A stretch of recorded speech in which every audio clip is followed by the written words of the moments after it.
high-profile guys aren't here. What's going on? The cameras? What'd you do with your week off? I mean, how'd you approach having a week to kind of regroup, retrench, whatever?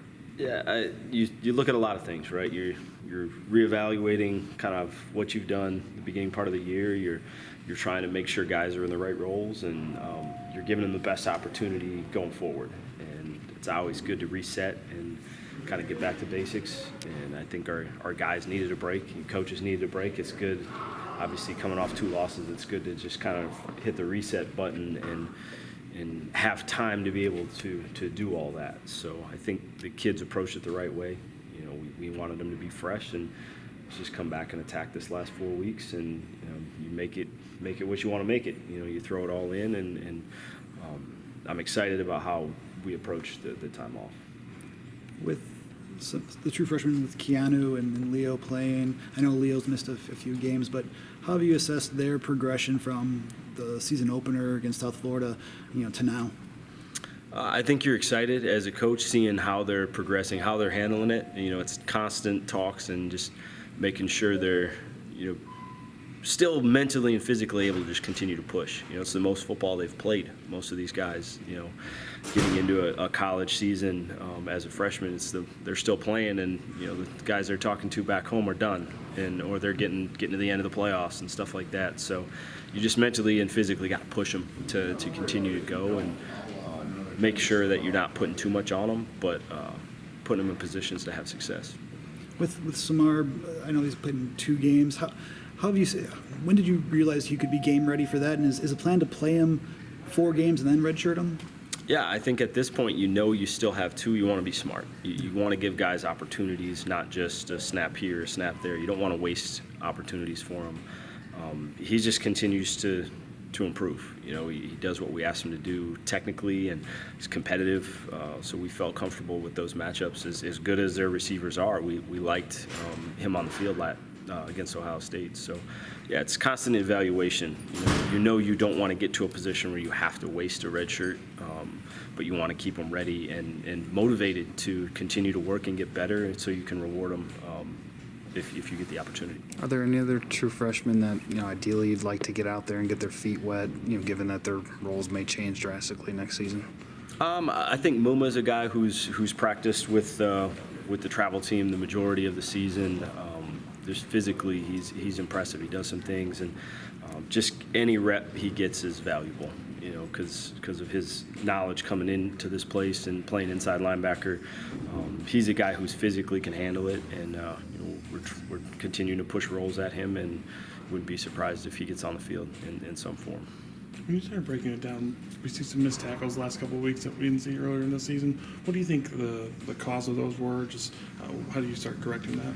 I think there's a combination of things. Playing some talented guys, right, and teams that know how to create space. We got to finish those plays. You can't hide. They're going to be out there. We got to make them. We were making them, and I think you saw a little bit of fatigue. I think you got guys that are tired, that aren't completely focused. We got to push past that.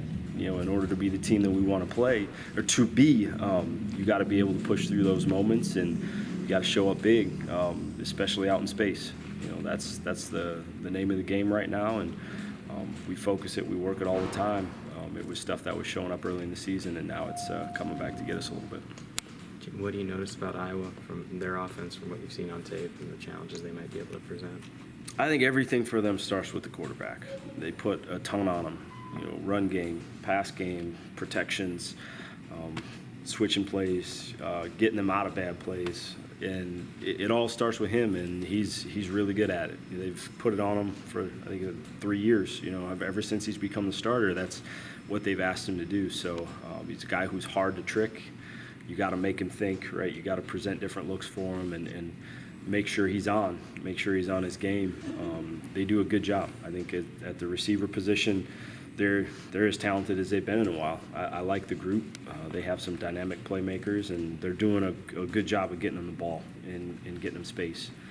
Tight end group's obviously a little different than last year. Those guys last year, it was really, really impressive, and this group is, you can just tell they're still figuring out their roles a little bit. They're putting them in position to win. They're giving them roles that they own, and they do a good job up front. You know, it's not a whole lot of cheap plays. You know, it's hard. You have to earn a TFL. You have to earn a sack, right? You have to earn a hit on the quarterback against this group. So it's not like some teams you play where you know you can create some confusion and steal some plays from them. You got to earn it every rep against these guys. What do you think from Fayon in the last few weeks? Seems like he's been growing more and more in that number one corner role and doing a good job against some good receivers the last couple of weeks. Yeah, just love the way he competes. You know, he knows who he is. He's really starting to understand the defense and how we're asking him to win. And when you just get a better understanding of that, you can just truly focus on your matchup, right? I know what they're asking me to do. I know how I have to get it done. I think he's really done a great job from last season to this season of understanding the big picture of what we're asking him to do. So that's allowed him to get more in detail with those guys that he's covering. And he's always been competitive. He's always played physical. He's willing to mix it up if he has to in the run game. And you know, he's just continuing to grow throughout the season. Are you seeing offenses maybe shy away from challenging as much? Haven't seen as many shots against him maybe we did last season.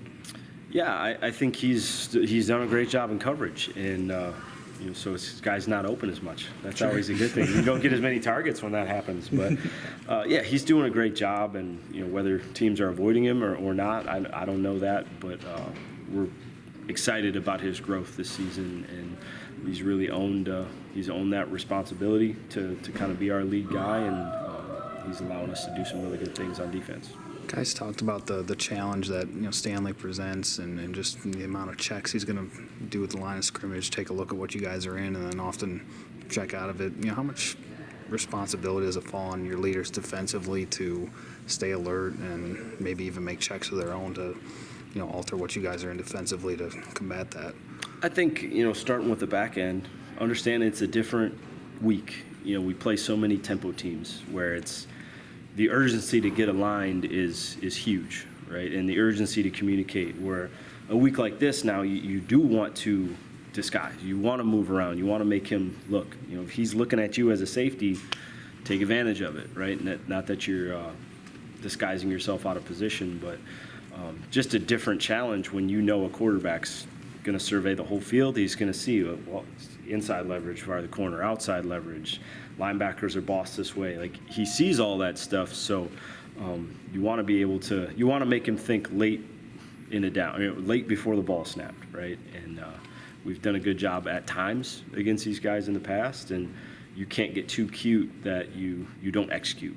So there's a fine line as far as the defense goes of doing too much sometimes, or getting guys to focus on the wrong things rather than the physicality and the speed that they need to play with once the ball is snapped.